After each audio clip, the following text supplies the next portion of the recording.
کیا آپ بھی جب باہر کھانا کھانے جاتے ہیں تو جھٹکے کے گوشت کے بارے میں تحقیق کرتے ہیں، مگر کبھی آپ نے چاکلیٹ، پیسٹری، سافٹ ڈرنک ان کی تحقیق کی ہے؟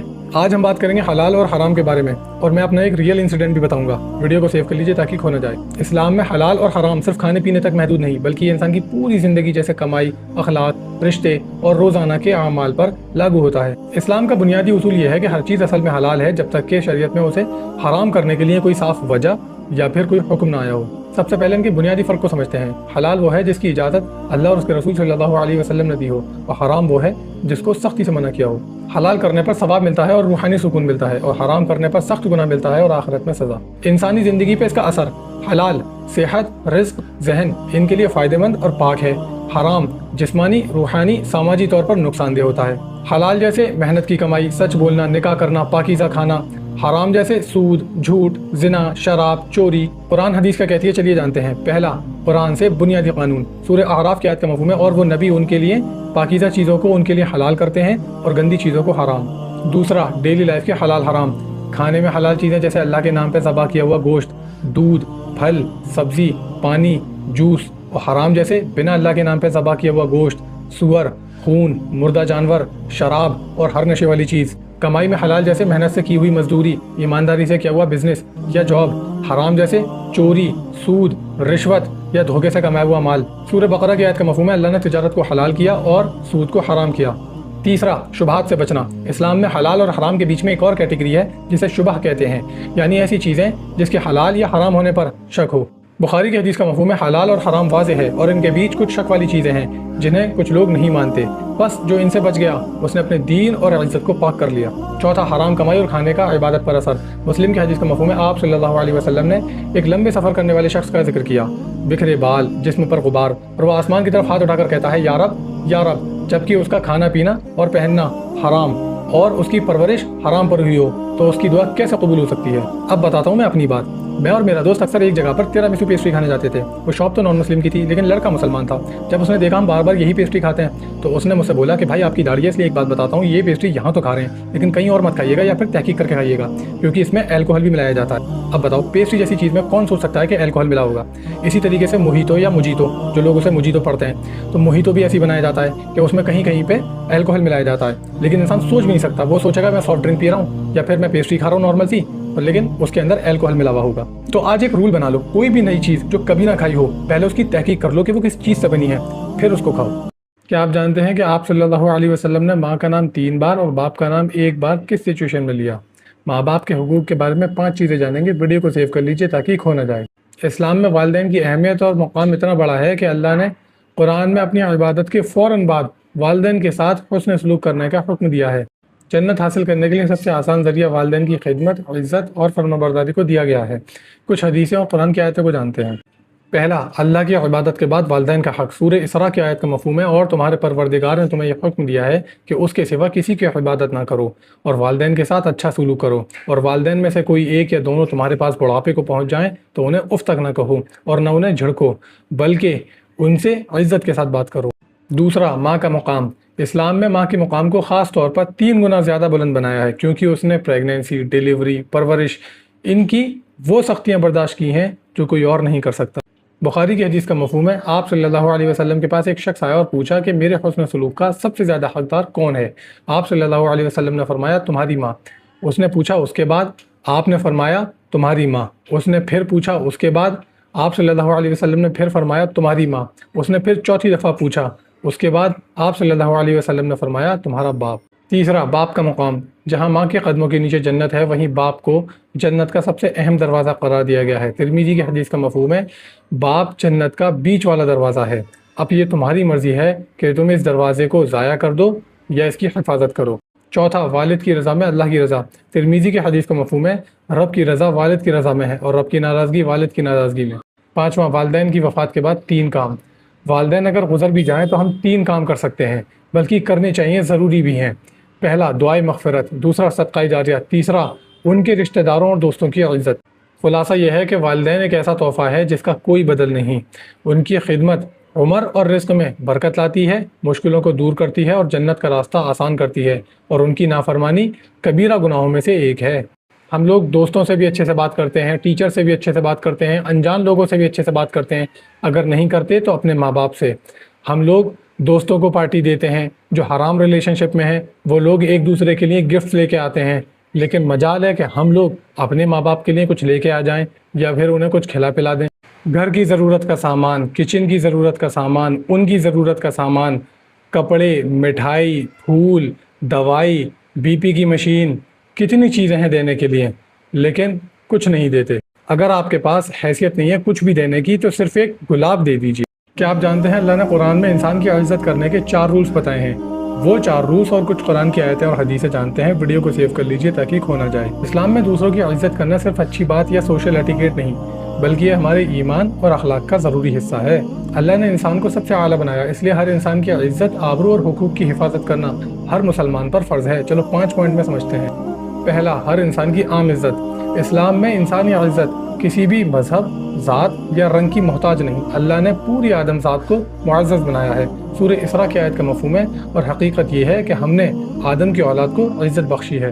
بخاری کی حدیث کا مفہوم ہے، آپ صلی اللہ علیہ وسلم کے سامنے سے جب کسی کی میت گزرتی تو آپ صلی اللہ علیہ وسلم اس کی عزت میں کھڑے ہو جاتے۔ جب ایک بار صحابہ نے کہا کہ یہ یہودی کی میت ہے تو آپ صلی اللہ علیہ وسلم نے فرمایا، کیا یہ انسانی جان نہیں ہے؟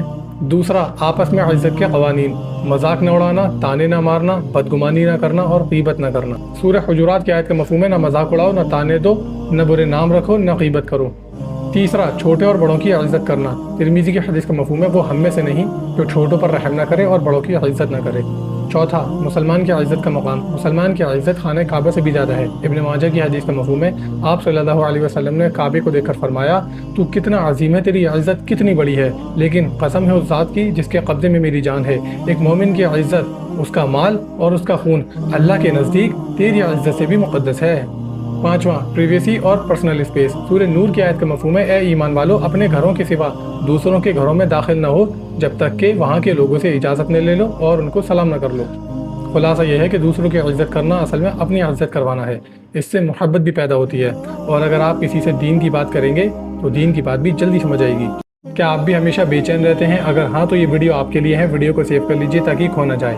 آج ہم جانیں گے سچ اور جھوٹ بولنے کے فائدے اور نقصان۔ اسلام میں سچائی ایمان کی روح اور سوچے سمجھے مومن کی بنیادی پہچان ہے۔ سچائی صرف زبان سے سچ بولنے کا نام نہیں ہے، بلکہ یہ انسان کی نیت، اس کے اعمال اور وعدے میں بھی شامل ہونی چاہیے۔ قرآن حدیث کیا کہتی ہے، چلو جانتے ہیں۔ پہلا، قرآن کا حکم۔ اللہ نے قرآن میں مومنوں کو خاص طور پر تقوی اختیار کرنے اور سچے لوگوں کے ساتھ جڑنے کا حکم دیا ہے۔ سورہ توبہ کی آیت کا مفہوم ہے، اے ایمان والو، اللہ سے ڈرو اور سچے لوگوں کے ساتھ رہا کرو۔ ایک اور جگہ فرمایا گیا ہے کہ قیامت کے دن سچائی کام آئے گی۔ سورہ مائدہ کی آیت کا مفہوم ہے، یہ وہ دن ہے جس میں سچے لوگوں کو ان کی سچائی فائدہ پہنچائے گی۔ دوسرا، سچائی سے جنت کا راستہ۔ بخاری کی حدیث کا مفہوم ہے، بے شک سچائی نیکی اور بھلائی کی طرف لے جاتی ہے، اور نیکی جنت کی طرف لے جاتی ہے، اور ایک آدمی سچ بولتا رہتا ہے یہاں تک کہ اللہ کے ہاں صدیق لکھ دیا جاتا ہے۔ تیسرا، آپ صلی اللہ علیہ وسلم کا لقب۔ نبوت سے پہلے ہی مشرکین آپ صلی اللہ علیہ وسلم کی سچائی کے قائل تھے، اس لیے وہ آپ کو صادق اور امین کہتے تھے۔ بخاری کی حدیث کا مفہوم ہے، جب آپ صلی اللہ علیہ وسلم نے کوہ صفا پر کھڑے ہو کر لوگوں سے پوچھا کہ اگر میں کہوں کہ اس پہاڑ کے پیچھے سے ایک لشکر حملہ کرنے والا ہے تو کیا تم میری بات مانو گے؟ تو سارے مکہ والوں نے ایک زبان ہو کر کہا کہ ہاں، کیونکہ ہم نے آپ کو کبھی جھوٹ بولتے نہیں پایا۔ چوتھا، جھوٹ کے نقصانات۔ سچائی کی اہمیت اس بات سے بھی سمجھ آتی ہے کہ اسلام نے جھوٹ کو منافقت کی پہچان بتایا ہے، اور جب انسان سچ بولتا ہے تو اس سے سکون پیدا ہوتا ہے، اور جھوٹ بولتا ہے تو بے چینی۔ ترمذی کی حدیث کا مفہوم ہے، چھوڑ دو اس چیز کو جو تمہیں شک میں ڈالے، اور اختیار کرو اس چیز کو جو تمہیں شک میں نہ ڈالے، کیونکہ سچائی سکون ہے اور جھوٹ شک اور بے چینی ہے۔